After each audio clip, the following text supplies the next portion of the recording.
Hey everyone, and good evening. It's Sunday night. We're getting ready to start another beautiful week. The weather finally warmed up here. Yay! I'm so happy about that. It's been really nice the last few weeks, but all we've had is nothing but rain, and now it's just nice out. So we took the kids out this weekend, did some fun things. So we will hurry up and get some of these sponsors out of the way. So we have Lisa Malone with Melone Management. Do you have a project that you're running right now? You need help with stretch goals. You need help with advertising. You need help with sharing that project out while you do all the work behind the scenes and get that project wrapped up. Hit up Lisa Malone with Malone Management, and she will help you out. We also have 183 Degree Studios with Alfred Trujillo, Dooby Dooby Doo, and Miss Kara Nicole, AZ Power Girl. Check out their Patreons. Check out their page at 183 Degree Studios, all in the description above. And check out some of the art that they have. They have some original art for sale on their website, as well as Firebridge 2, which is still on Indiegogo in demand, I believe. Uh, and so we also have Codex Entertainment LLC with Luis Torres. We have Lily the Demons Chapter 5 dropping sometime this summer. And um, sorry, someone has messaged me. We have Lily the Demons Chapter 5 dropping this summer. So I believe he's launching in a few weeks. There is a Notify Me link, and that is going to be added into the description of above. We have Naughty Fairies with Wendy Steen Shaner. Naughty Fairies coming to you. We have a new project that'll be dropping later on this year. Number 5 just wrapped up on Kickstarter, and Naughty Fairies Con back in January. Backer Kit is still available for that. All the links for that are up in the post. Outpost 426 Studios with CB Zane and Michael Shoemaker.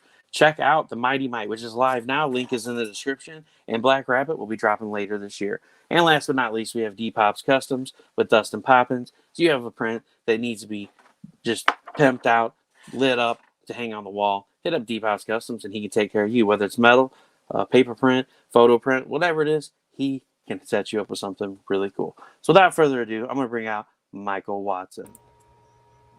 What's up? What's up? How you doing? I'm doing good, man. How are you? Sorry, I'm doing fine. there's a long list of tongue twisting going out there. I got all the. Oh, absolutely not, man. You got sponsors. You got people that are supporting you. That are saying we want to be seen on your platform while you're doing your thing. You go ahead and get that list out, brother. That's accomplishment. Big ups.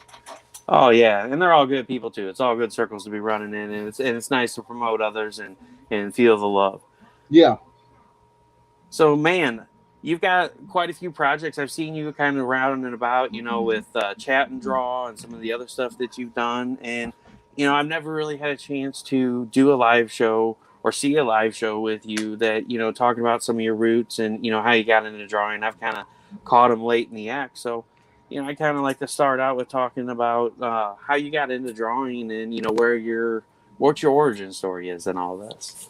Oh wow, the origin story. Dun dun dun. Right. The origin story is kind of funny. I just started drawing because like I wanted to draw like Voltron and He-Man and stuff. So like Oh heck yeah. I just sat down in front of the TV and started drawing. And I guess I did it a lot. My grandfather, one of the few things that are from like when I was starting out back then or whatnot. Like I remember my grandfather showing me how to draw water as like these little wavy triangle things, like like what a basic kid would draw. Yeah. It's like the one thing my grandfather knew how to draw, and I was like, oh, cool, that does look like water. And so like and I went over to my father's parents' house, and they saw that I started drawing, and like they were the ones, they kind of brought it up or pointed out to me that my dad drew, and he was really good at it, so that's where I got it from. And that'll be the end of that I've ever heard from it, because I never saw that guy again. But been drawn ever since then or whatnot, and wanted to animate because I was big into cartoons. So I was just sitting down drawing cartoons and stuff like that in front of my the TV. And when I got to the 6th grade, I knew I wanted to animate, but then I met a really good friend named Tom, and we were sitting around, we were chilling, hanging out, and I don't know how I went like half the damn school year without knowing that this dude does not like loves comic books. And he was sitting there looking at them. I'm like, man, those are stupid. I'm like, how can you sit there and read those? Like, we got all these awesome cartoons. You want to read a book? And he was like, you don't like comic books? I'm like, no, they're dumb. They don't make any sense. And he was like, yeah, like we can't be friends if you don't like comic books. That's kind of like a deal breaker for me. I'm like, Tom, we've been friends all school year, man. Don't mess something good up. All right, like we're Yeah. good. He's like, look, I'm gonna bring a stack of books tomorrow, man. And if you can't find one book that you like, one comic book that you like, we can't roll no more. I'm like, are you serious? Like, I'm getting an That's ultimatum a in the lot of sixth pressure, grade. man. Putting a lot of pressure on you. It's a ton of pressure. And I didn't have that many friends at the time or whatnot, so I didn't want to lose Tom as a friend.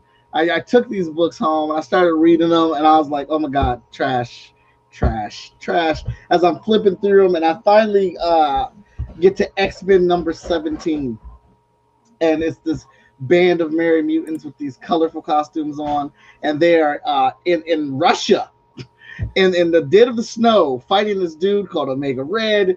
He's got these tendrils coming out, and like I see all these fantastic superpowers, like Cyclops has these optic blasts, Colossus turns to organic metal, Psylocke is a psychic ninja, and Iceman is a man of ice, and he's just controlling this ice, and Beast is all huge and jumping around everywhere, and they're getting their asses kicked. Oh yeah. Absolutely. And then there's this short stucky little dude with butter knives coming out of his hands, and like he's the last man standing. He's like tearing into Omega Red, and he keeps getting up. And I'm like, dude, I wish I was this guy, because like he's short, he has sucky powers, right? But he's still standing, he's still there, and I just immediately related to that and wanted to be that guy. I wanted to be that badass. I wanted to be that tough, because I used to get picked on. I used to get picked on and stuff like that because I was a small kid or whatnot, and it just would have been cool to be Wolverine. So I fell in love at that moment with this book and these characters and what was happening. And Tom and I, we got back to school, and he looked at me. He was like, "Well, what's the verdict? You got any more of these X-Men? You got any more of these X-Men books?" And he was like, "Yes, I do." And as we were pawning over his comic books of X-Men, we decided that we're going to start a comic book company, and we're going to make our own X-Men stories. Marvel, you can't sue me. We didn't make that much money. They were like a quarter each. Like, we were in the 6th grade. Don't even try to come at me. So wait a minute, what kind of comics are we talking about here? We talking like photocopier quality? You guys reading some pages off and staple them together? Yeah, so like we took the 8.5 by 11, folded that over to get our books. We put like so 5 you made sheets mini in books. Yeah. I gotcha. And I would draw on that. Tom would write the stories, and we would tell these X-Men stories. And it got to the point to where we had people join on that wanted to color the stories for us, and help us put them together. And then we turned our lunch time into meeting times. So it was like me and Tom and some of the other boys were coming up with the stories and what the characters should be doing, and then we'd pass the artwork over to the girls, and they would color it. Look, we didn't try to assign roles by gender. It's just what happened. We didn't know nothing about it. Don't come at me. All right, so come at me. And like our whole lunch table, we're eating like our lunches, but then talking about these comic books, and we've been doing it for a minute. And my 6th grade teacher at the time, Mrs. Paul, picked up on that and saw it and was like, "All right, cool beans." So what I'm going to do is, she brought in a documentary about animation and making comic books, which helped me streamline my exact answer of, I do not want to do animation. That is too much damn work. I mean, I appreciate it, I respect it, I love it, but that I can't. That's not for me. All right. And I knew I wanted to do comic books. Like when I looked at a comic book page, and it was like you captured the right pose, the right angle at the right moment, and that told the entire story of that page. And like I would pawn over these pages, like after I'm done reading them, I still go back and read them and look at the art and look at what the artist is doing and looking like, how did they draw the muscles like that? How did they get that perspective? And so that's what I wanted to do ever since 6th grade. That was determined I was going to be into comic books, and everything that I've done from that moment on was to be a comic book creative. That's awesome. Give me just a second here. I'm trying to figure out why the comments aren't coming through. There are no comments coming through from StreamYard. That's what I'm doing in the background here. It's quite weird. Whatever, we'll roll on like usual. I'm sorry, anybody that's commenting. comments are not coming through on StreamYard. It's blank. So I don't know what's up with that. Gotta love technology. Technology at its finest, you know. At its finest. It's at its finest. At least, hopefully, everybody can hear us still. At least, let's do a quick sound check out here. Yep, it's working. Cool. All right. Yeah, I tried posting a comment into it, and it's still not working. So I don't understand what's going on with that. But dude, that's awesome, man. So you guys had it all planned out. You're at lunchtime. You got the lineup all set up. You're drawing, they're coloring, and you got these pages stapled together. And then you're like, let's make comic books for a living. And it's just really hilarious to hear the story, because you're like, you're reading comic books, man. Those are stupid. Oh yeah, see, that one just came through. All right, I don't know what's going on. Facebook acts janky sometimes. It does. It acts so. Yeah. It's ridiculous. I must have got pulled into the wall with everyone else, because they've been having the issues where comments haven't been coming through from their personal pages and stuff. But but yeah, that's hilarious. And it's just like, you guys got this. You went from comics are stupid, and it's like, now you make comics for a living. Right. And so, you know, after that, you know, what kind of stuff have you guys done since then? You know, it's kind of, you know, it is sad, and I didn't really, I guess, think about it until like this very moment. Like, I don't talk to Tom anymore. We just, you know, we didn't end our friendship or whatever. We just lost contact. You know, I was in the 6th grade. You know, I moved around. He moved around. Went to different schools and stuff like that. It would be kind of cool if I can come across Tom again and meet up with him and, you know, conversate with him and you know, see what he's up to, and like, hey man, I really took that comic thing all the way to heart. But you know, I got into high school, and one of the school I went to was the Cleveland School of the Arts, and that's when I really started taking things seriously about, you know, doing art and doing comic books and what I need to do for it. Ended up getting a scholarship going to the Columbus College of Art Design, and I had a couple different schools an option that I was looking at for that. And then I saw that CCAD had an actual comic book class. So I didn't fill out applications anywhere else. I just went to CCAD. I put all my eggs in one basket and said, hey, that's where I'm going. That's where we're at. That's a full-on comic book class for me. I'm there. I end up going to CCAD and helping start the first, maybe not the first comic book club, but we did the first printed, published comic book for the Columbus College of Art and Design. And that was super fun. And, you know, just, you know, even to my own ignorance, because I was arrogant and, you know, I had to grow out of that. But the only thing I cared about was making comic books and what would help me make comic books. So I may not have paid attention to other classes as much if it did not immediately equate to improving my comic book skills. Like, oh, math, what do I need this for, you know? Yeah. These books only go to like 24 or 48 pages. Right. So, but you know, I quickly, well, not quickly, but you know, it took me a couple years to get serious about other, you know, to get serious about the other classes and stuff, and realize I needed them all. But I learned the hard way, as I did not get a comic book job right out of college. I got an art job working for the Boys and Girls Club, you know, handling the art program, but I couldn't get into comic books, and kind of really didn't know how to do it. Hit the comic book convention circuit with my brothers and friends, and then we kind of like, we saw that this thing was, well, Marvel and DC show up at these comic book conventions, you take your portfolio, you wait in line for 5 or 6 hours, they review your portfolio, they like you, they give you a job, they don't, they send you on your way. Yep. So I did that process for about two to 3 years of the back and forth of, hey, you need to fix this, hey, work on this, oh, we see improvement, gotta do this. And granted, every time I'm going to a comic book convention, I am standing in line for 5 to 6 hours waiting for them to review my portfolio, until there's one show in Chicago, and I'm like, yeah, there's nothing they can tell me to fix. I have worked on every single thing that has been requested for me, and then I go in line, the Marvel rep, he's looking at my stuff, he's flipping through it, his head, he's just going, okay, and he's flipping through everything, and I'm like, hand on my cell phone, I'm about to get ready to call my mom, your boy's working for Marvel now, I'll keep you stocked with them Spider-Man books, got her on speed dial. He looks at me and closes the portfolio and says, let's go on to the back. And I look around and I'm like, yeah, fellas, I'm going to the back. Yes, I'll see you guys in a minute. A changed man.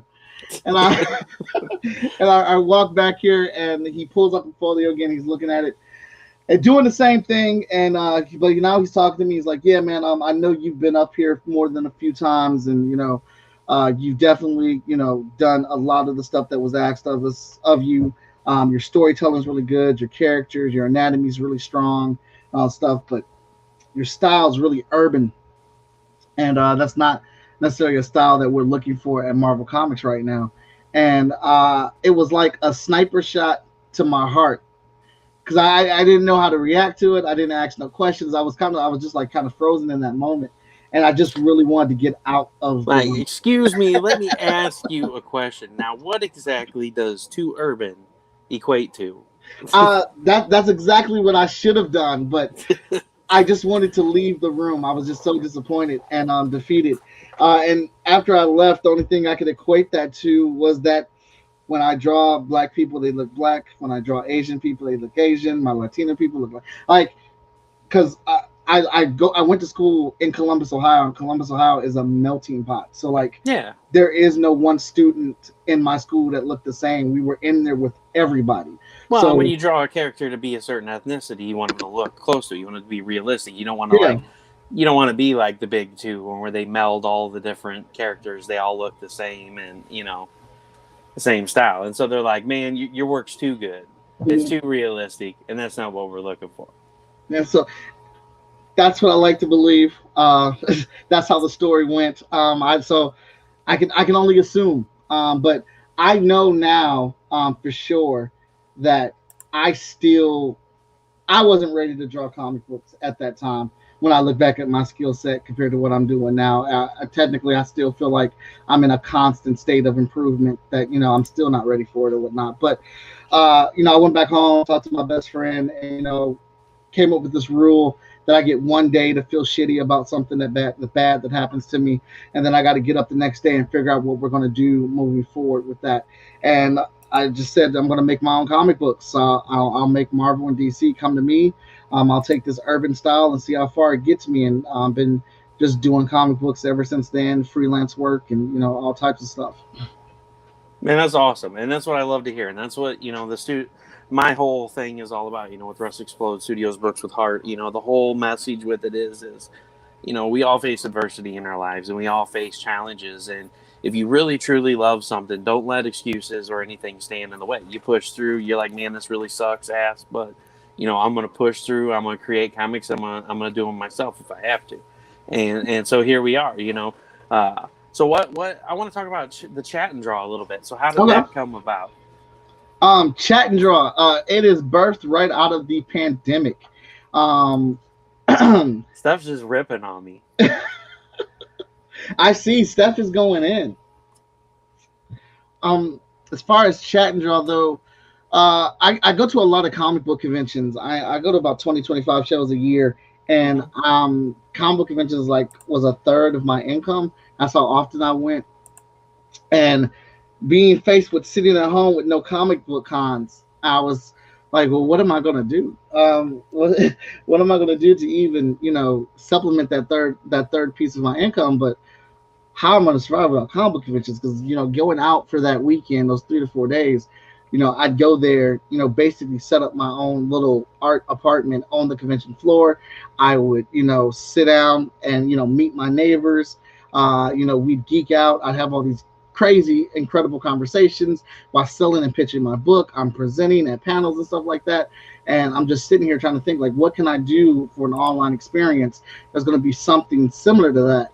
And, really sat down and looked at my friends list. I was like, I know a lot of people making comic books, and I think they may have the same issue that I'm having, and I'm online a lot as is. And, I like streaming and stuff like this. So why don't I do a show where I'm talking to these people about their comic books, promoting it, but then I'm drawing the characters at the same time.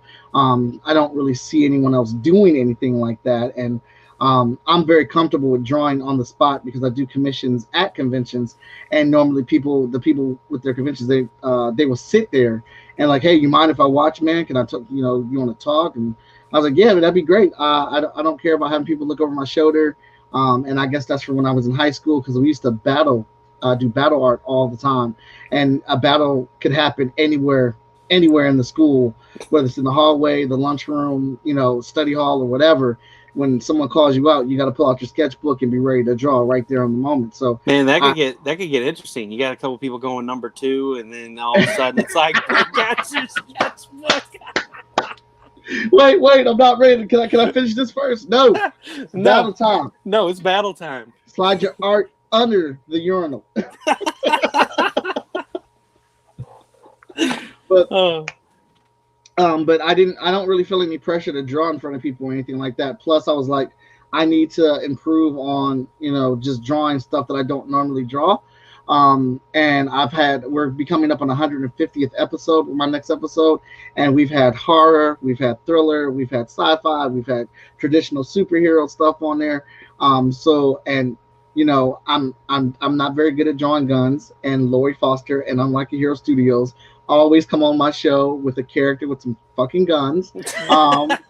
And you know, I make it hard for myself because then I'm trying to draw this gun in perspective, or you know, just drawing women characters, female characters, you know, of different sizes and things like that, because I feel like I need to be able to draw stronger women.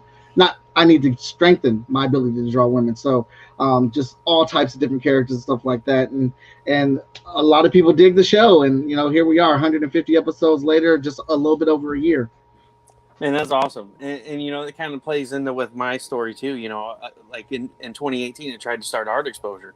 I really wanted to get artists on, you know, because I know artists do the cons and stuff, but there's a lot of people that can't afford to go to cons that, you know, would really love to get to know artists and creators and stuff like that. So I was like, you know, I was like, hey, you guys want to get on and draw live? And it was like, everybody's like, oh, no, I'm too busy. I got cons going on. I got this going on and that. And then I had like 2 artists say yeah, and one of them went live, and they've like blown up. They've got like 40,000 followers now. They're like, you know, they're like, man, this is awesome. I have all these followers. People actually like watching me draw live. And I'm like, yeah. I'm like, you know, you know, they tried to help me make it a thing, and it didn't end up happening. And okay. And so like I gave up on it. I was like, nobody wants to draw. They're too busy with cons. So it was like, you know, last year happened. I had the whole cancer scare back in January last year. And so I'm like, you know, I'm just going to go ahead and finish my project, get it out there. And so I had artists do illustrations for the book, which I never planned on doing, but I knew artists were hurting, and I was like trying to help out some of the friends, you know, that I had met online over the whole thing with the pandemic. They started going live, and I had people like, hey, you know, you had the such and such on your show. When can I be on? I'm like, well, it's not really a show. I was just like, hey, you know, the people that are doing stuff for the book, I'd like to, you know, help you out and give you a chance to meet some of the people that I run in circles with that have never met you before. But I'm like, sure, why not? And then so it's like 3 years later, art exposure turned into Rust Explode Studios, Books with Heart. It's like, so now, you know, it's awesome. I just reach out to people. Sometimes people reach out to me, and I love it because it gives people a chance to get to know you, whether they can't afford to go to the cons or, you know, you don't attend cons in their area.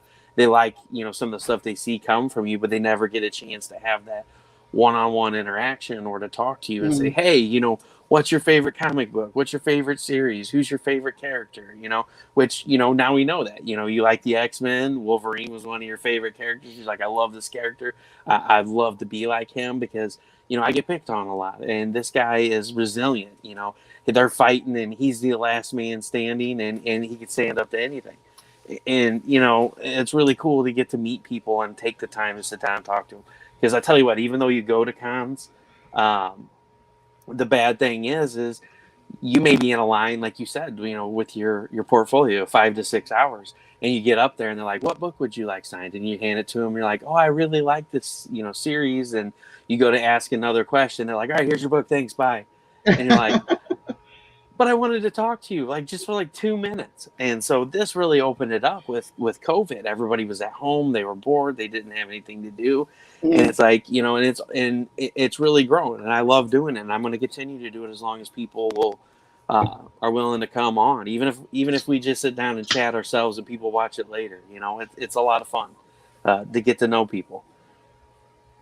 And like you said, one of the things I really love that you said that I picked up on that I can't stress more to anyone is I love the fact that you said if people say, hey, do you mind if I stay and watch? Mhm. When I went to C2E2 back in 2019, you would be surprised at the plethora of artists that I would like walk up, and I just like watching the process. That's why I like, people doing live draws and stuff.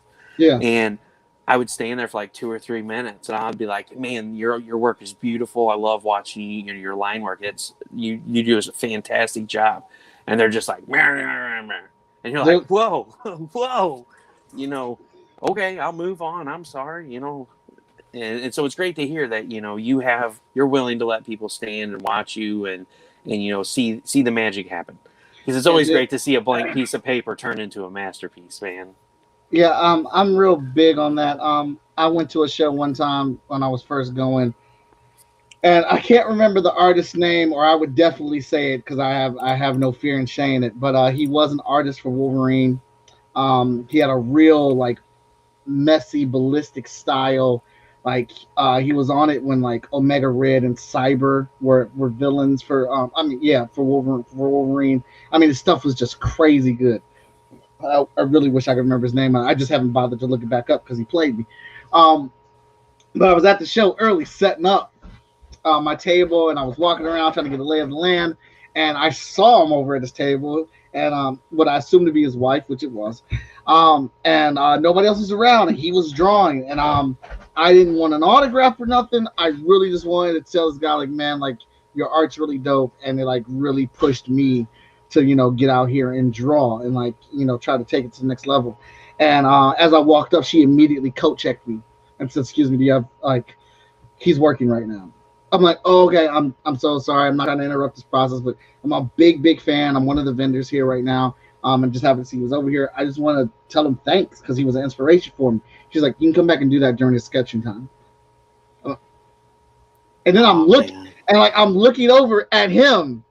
Like I lean over, I'm like, he has not budged. He has not lifted his head. He has not stopped drawing. Like we're right there at his table. He's not saying anything. This woman is completely his you're not on the list person. And he has not said anything at all. And I'm like, for real? Like, okay, this is how it's going to be. Yeah, I'm like, why come to a comic book convention? Like, you can do commissions whenever. Like, your name is big enough to where you can do you can do your commissions at the hotel, or you can do them back at home, and you can mail them to people or whatnot. Like, you come to comic book conventions, in my humble opinion, to interact with your fans, because you don't get to interact with them, and especially with it being comic books, people that you have motivated and inspired, or even looking at somebody's portfolio, like, this is what a comic book convention's for, dude. Like, I understand you got to make your money and all that stuff too, but you've got to balance that. And if me, with no name at all, can work a table, sell comic books, do commissions, and work panels, if my nameless ass can do this at a show, you can too. Yep. And then just like, so ever since that moment, I just swore, like, I would not turn anybody away from my table. If somebody wanted to come up and conversate with me and hang out, I am fine with that. Just understand that if other people are up here trying to buy stuff, I will break the conversation to help these people that are coming to spend money. I don't care if you hang up my table. People want advice on their artwork, and you feel like you like my stuff enough to where I can give you advice. Come on up, throw your portfolio down here. I will look at it. I will conversate with you.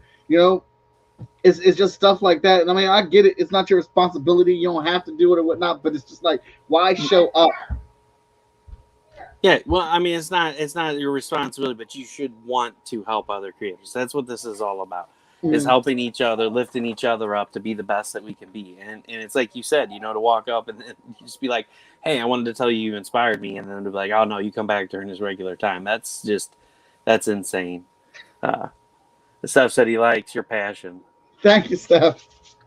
Yeah, and I love it too. I mean, that's what I'm so excited about. July 17th in Perryville, Missouri, for Heroes for Kids Con, I will be doing my first table as a creator. And I'm super stoked for that. Congrats. And what you just said is what I'm stoked about. I could care less if I sell books.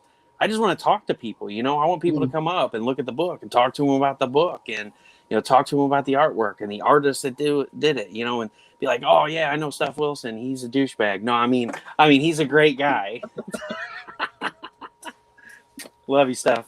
And talk to him about Wendy, and sit there and for them to look at the pieces and that were done for the book, and them to say something about it and be like, yeah, Wendy does this, and help promote the artists that were part of my book, and just talk about comics and books, and just commingle with the other creators, and talk about ideas and stuff together. And that's what it's all about for me, and it blows my mind when I go to a con and you get the treatment like you got with the X-Men artist, or like I did at C2E2. I think like it was like 9 tables before I finally got to a table and somebody was like, oh hey man, thanks for hanging out and watching, yeah, I do this. And they were just super excited to talk about their work, and that's what I love to see. I want you, if you reach a point that you're no longer excited with what you do, that you want to talk to somebody about it, then you just shouldn't do cons anymore. Yeah, like it is such a people's person. It's like a people's person thing. Like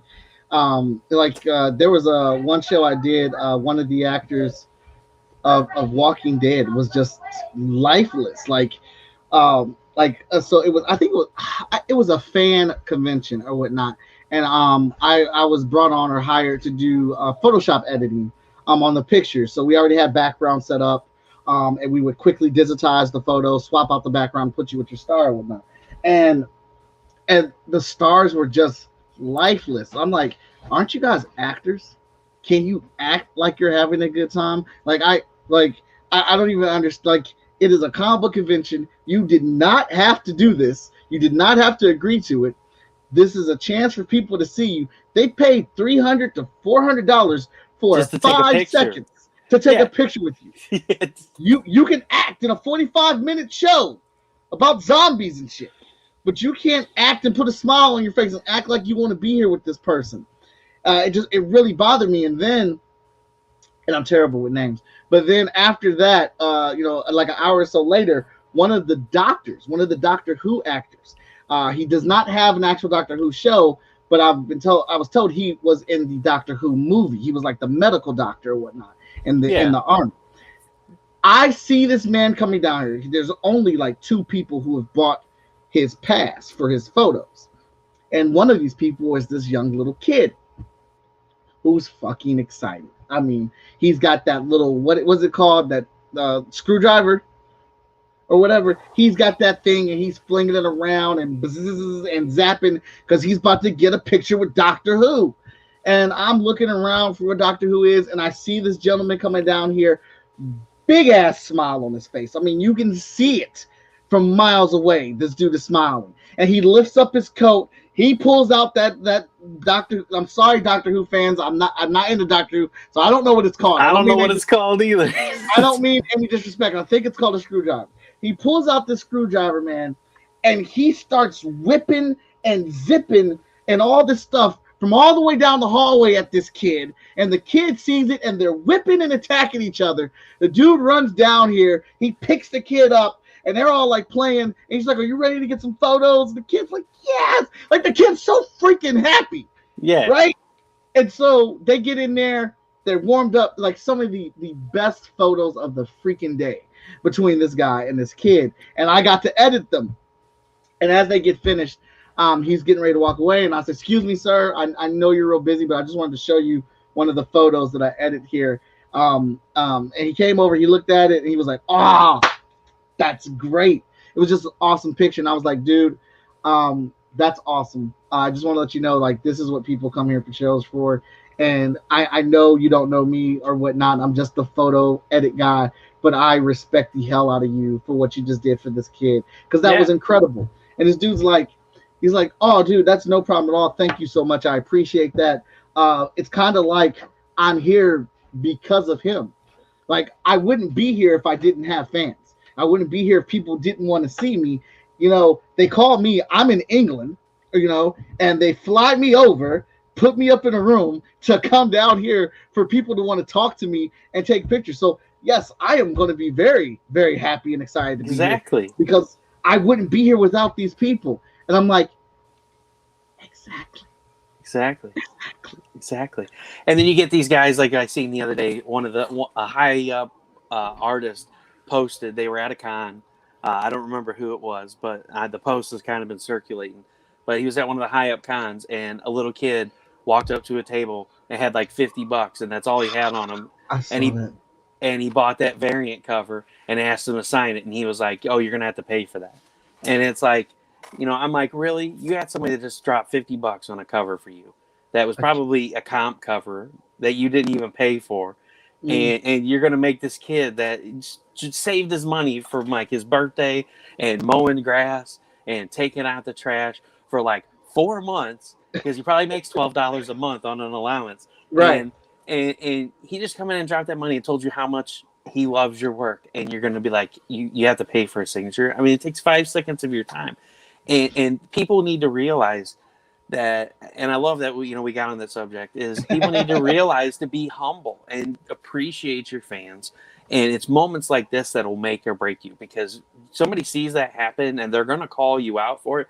And eventually it's going to get out there that you're a major dick, and people aren't going to respect you anymore. You could be the Todd McFarlane of the art world and be a complete ass like that, and people are going to quit buying your stuff. And like the Todd father, man, he's a huge up guy, and he's totally respectable. He's stand-up dude. He's super nice from what I hear. I've never met him, but I hear nothing but good things about him, and it's like, that's how we should all be. Yeah, absolutely. I mean, when you think about the cost to get into a convention, some people that are traveling to the convention, people do save up their money for this show. Some people only get to go to 1 or 2 shows a year, and they're trying to figure out which show they can go to so they can get the best bang for their buck.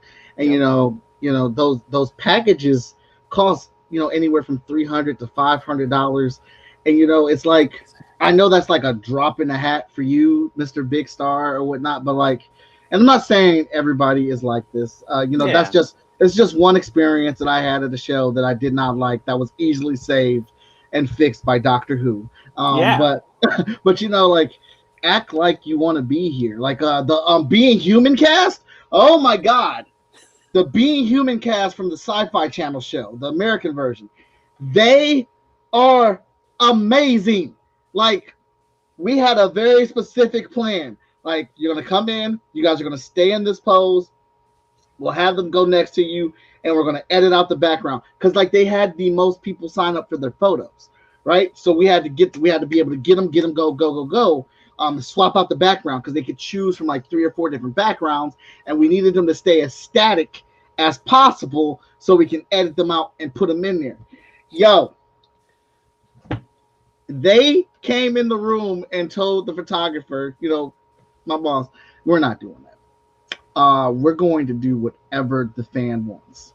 Every single person is getting a completely different photo from the previous photo that they got. They are our fans, and we love the hell out of them. We're here to have a good time. And, dude, so, like, people were getting so pissed in the line because it was taking so long. And it was, like, this long line. Like, I mean, it was wrapped around, man. And, like, people were cussing, and they were mad, and they were upset it was taking so long. Then they went in that room. Came out with the biggest smiles on their faces, dude. Then they got their photo, like, and I'm seeing these photos come across, every single one completely different, completely hilarious. They were all gold. They were a pain in the ass to edit, but it was worth it because they did it for them. They did it for their fans. And that's what it's about, man. And that is what it's about, man. They were standing at their booths, talking to each other, like yelling across each other, and they had got away from their bodyguards, and they started running around the convention floor yelling, "We're free, we're free," and running through the convention floor, just saying what's up to everybody. Like, dude, how can you not appreciate? Like, because if you don't have our, I get it. I know fans can be crazy. I do, but that's not the overlapping story for all fans, and no. Especially people that are coming to a comic book convention or a show to specifically see you, and they're spending that chunk of change for a photo op. Yeah, and don't worry, if we have that one fan that gets out of control, the 99% of the other fans will whoop their ass. And so we got you. Yeah, right. We got you. So, man, let's talk about HOTSHOT. So, you got a HOTSHOT collection right now on Kickstarter, right? Yes. So give me the down low on that. So you write and draw for the issues now. Yes, Victor Dandridge, my brother, he wrote the first 6 issues. Then Carrie Kelly from creator writer of Dyna Girl, stepped in for issues 7 and 8, and I took over writing on issue 9 of HOTSHOT, and I'm writing it moving forward. But I've drawn every single issue. HOTSHOT is about a young man in college, trying to win back his girlfriend and prove to her that he was not cheating on her without revealing he's a superhero, but not get kicked out of college because he's never there because he's a superhero. So he's trying to balance all these things in a new world where the odds are currently against the heroes, as the villain ratio outnumbers them. So there's a lot of work to be done here. When we find HOTSHOT, aka Mike, in the first issue of the book, he is his girlfriend Carla has just broken up with him because she is going to law school, and he's a newer hero. He's only been doing it for a couple of years or whatnot, and so everything that he's had to deal with, he's been able to handle. A bank robbery here, purse snatching. What's up, J Man? What up, Ryan? And an occasional super villain, but nothing too out of hand. And in this first issue, he meets a 5-star rated supervillain, somebody that's real deal, and he's never faced anything like that. So he's getting knocked around a lot. If it's not from his relationship, it's his school life. And now the one thing that he can fall back on and enjoy and handle has been destroyed, because now he's facing a villain that is whooping the almighty crap out of him. Yeah, and if you can't tell by this picture, that he's getting his ass handed to him. And then Steph said needs a sexy Carla variant cover, just saying. Well, we kind of got one, but Carla is honestly, Carla's our most hated character. I try to fight for her, but nobody rides with me on that. I got a couple people on our side, but read the story and be a judge for yourself. I just wanted to scroll through here and show off some of the artwork from the book. The artwork looks phenomenal. I really like that piece right there where he's just like kind of laying there, and I mean, it shows the vulnerability of the heroes. Yeah. We want to get a lot of attention with that one.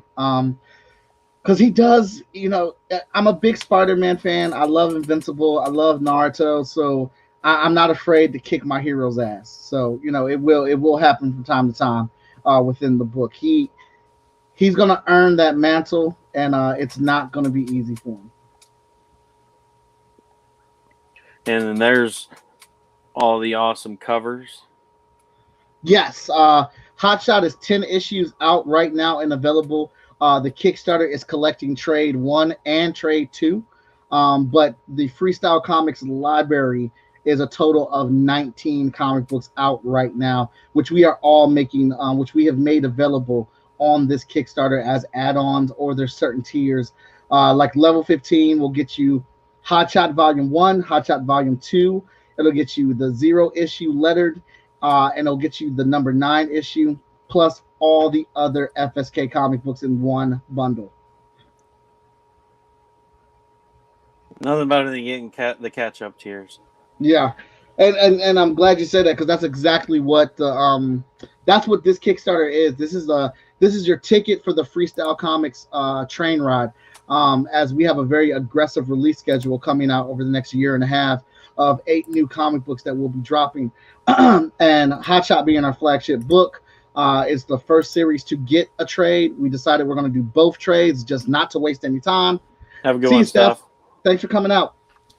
Just because we didn't want to waste any time, we put both trades together, and we've already hit our goal. So we're floating at 8,000 right now, and if we hit 10,000, which is what we're shooting for, everybody on the Kickstarter will get HOTSHOT number 10, the brand new issue, for free, added to their reward pledges. Awesome.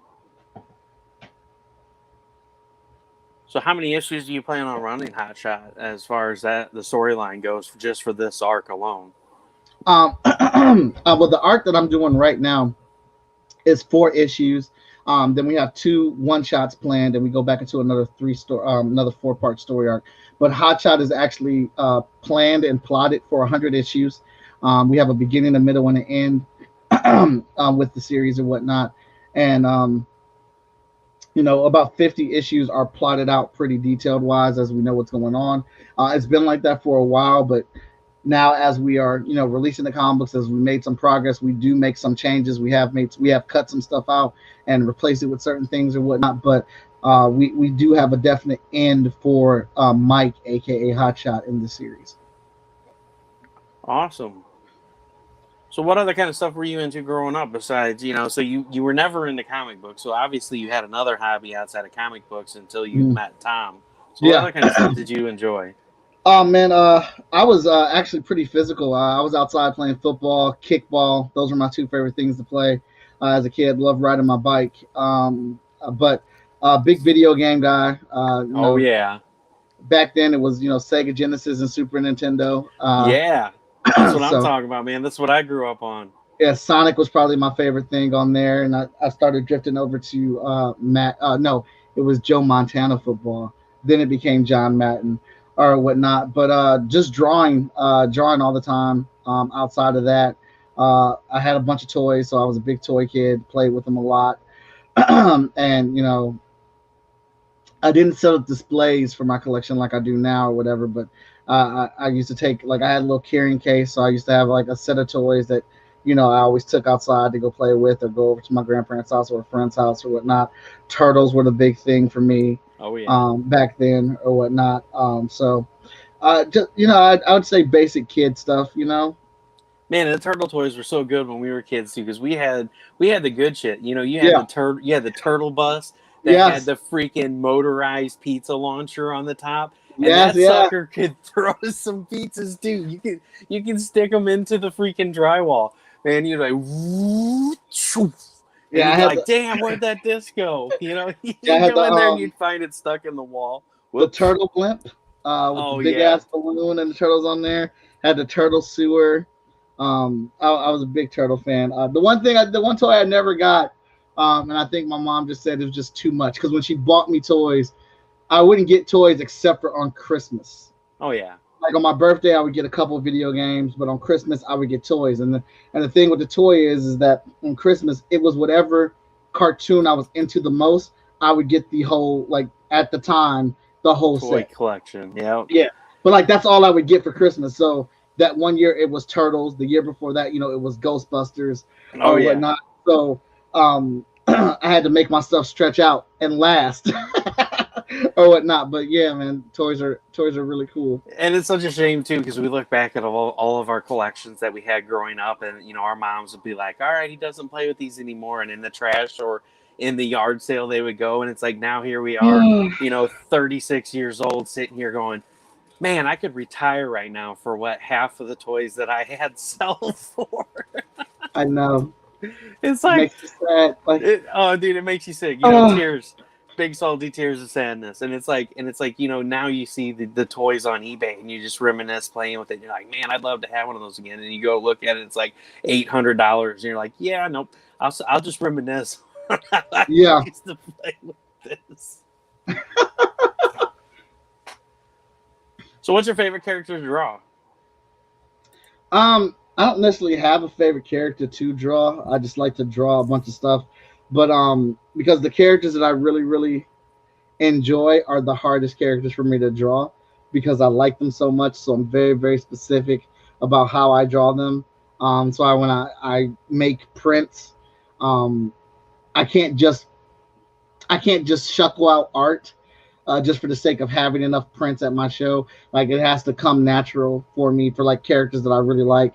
I have to have a very specific idea of something, or it's a commission that somebody asked me to do, and I'm like, oh, this came out good. Can I use this as a print or whatnot? So I don't think I have a favorite character alone to draw, because I've drawn Wolverine a lot, I draw Spider-Man a lot or whatnot.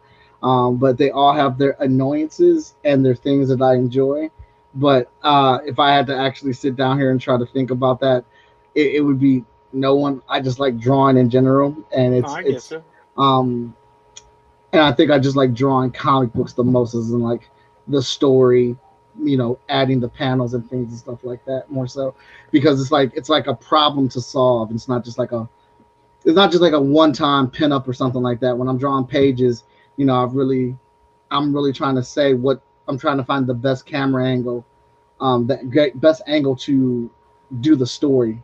What I Yeah, need you're to do trying for to the story. capture the script. You're taking a script that's laid out in front of you and you're putting pictures to what's happening and what's going on. And it's like, making that story unfold through pictures is magical, seeing it come to life.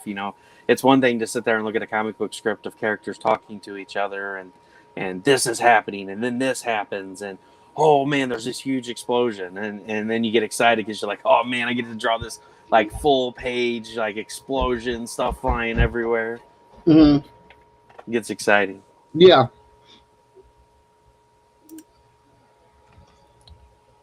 So do you have any other series that are up your sleeve that you're planning on doing, or are you going to mainly focus on Hotshots?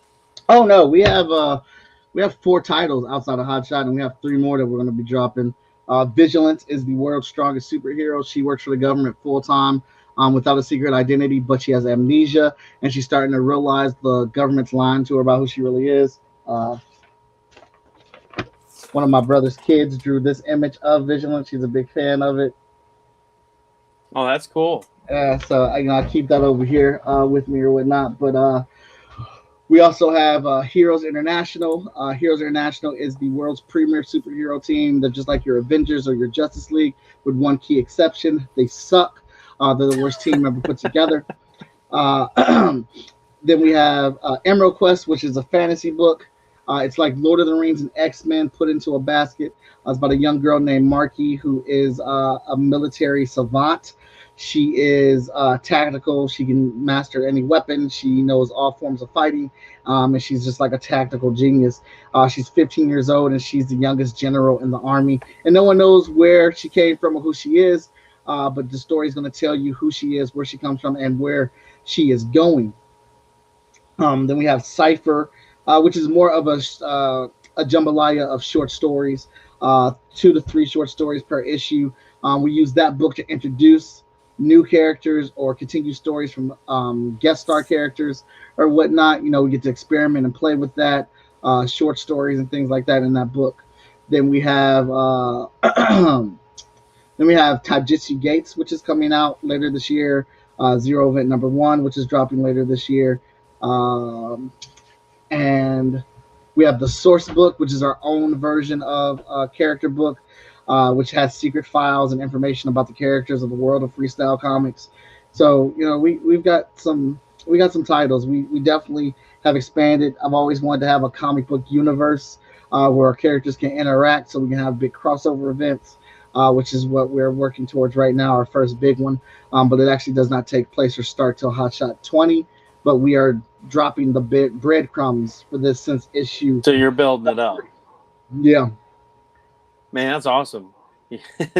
I bet it's exciting building up to that huge crossover world, because you're like, man, I've always wanted this to happen, and it's like all this stuff is falling into place, and you're getting there, and it's like, man, I got 10 more issues to go before we can drop the bomb on this. So, oh yeah, that's exciting. That's really cool, and it sounds like you're a busy dude. You got all this stuff going on. Yes, it's a lot. I'm married. I have 4 kids. I work a day gig, which is an art job as well. And then, working on the books, writing stories. But I'm very lucky because I have like an amazing set of people that work with me.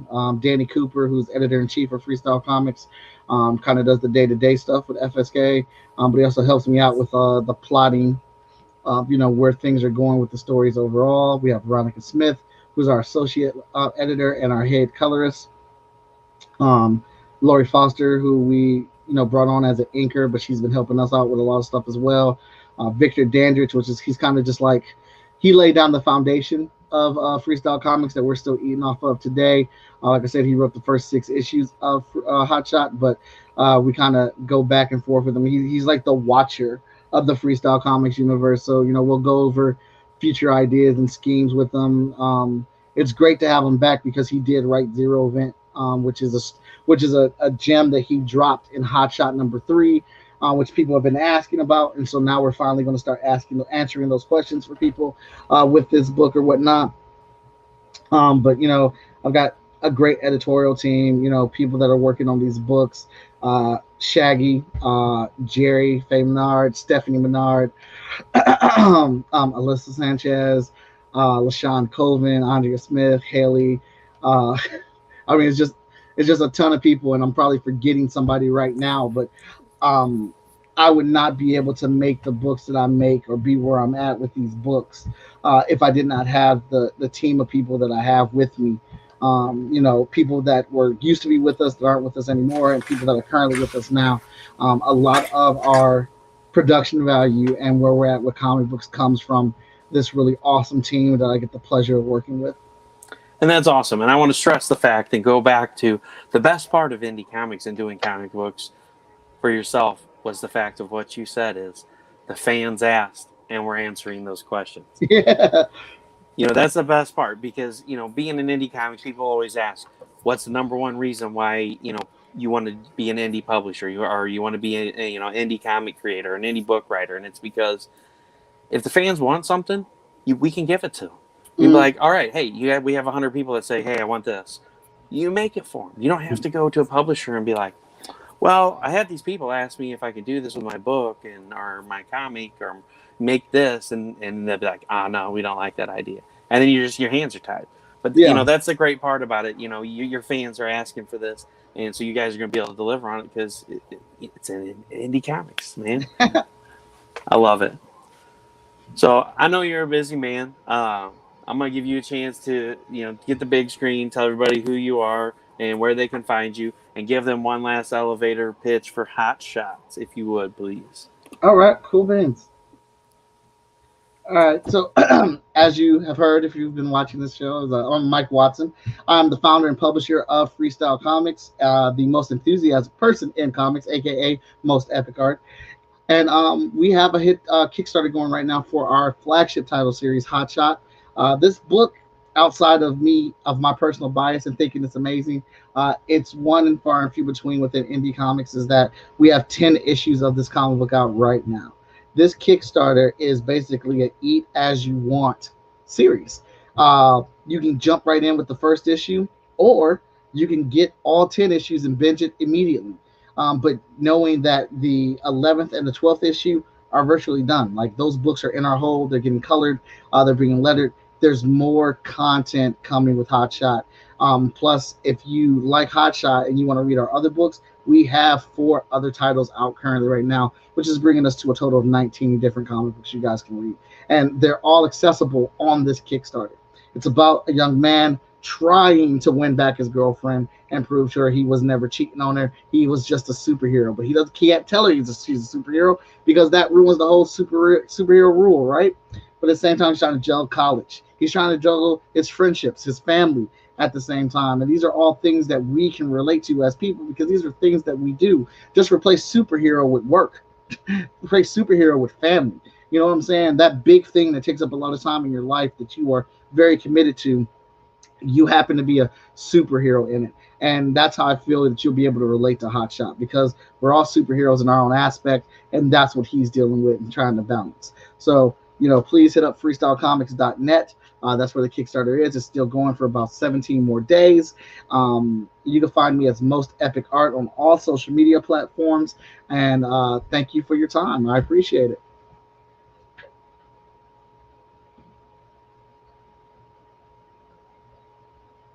I guess I should unmute the can. I was trying to mute it so I don't accidentally cough or something while you're talking.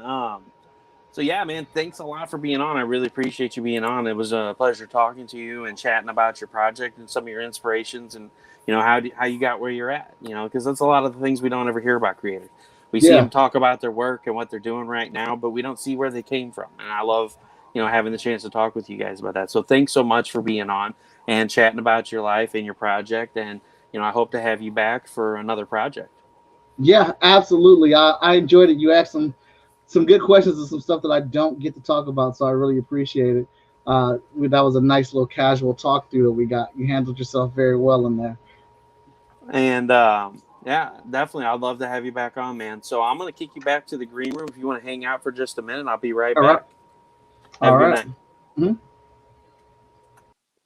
Guys, thanks so much for being here tonight. Thanks so much for watching and checking out Michael's work and Michael's past. The chat and draw is definitely an awesome thing. Please go check that out and watch some of the shows that he's had before, and subscribe and watch some of the shows that he has coming out. And definitely check out HotShot. Get in and on it. Like you said, there's a catch-up tier at level 15. You can get everything from 0 all the way up and get caught up with everything that's going on. And if they reach that $10,000 stretch goal, everyone will get issue 10 for free with their pledge. So guys, thanks so much for being here. Come check out the show on Tuesday night. Go check out Michael's stuff. As always, if you can't afford to pledge, if you can't afford to throw $1 at it and at least let the people that follow you see it, please share it out. Please grab that link out of the comments, share it out to everyone you know. It may not be your forte, but it may be one of your friends' forte, and they'll definitely love to check it out. So, as always, this is Russ Explode Studios with projects that'll blow your mind. You guys have a great week.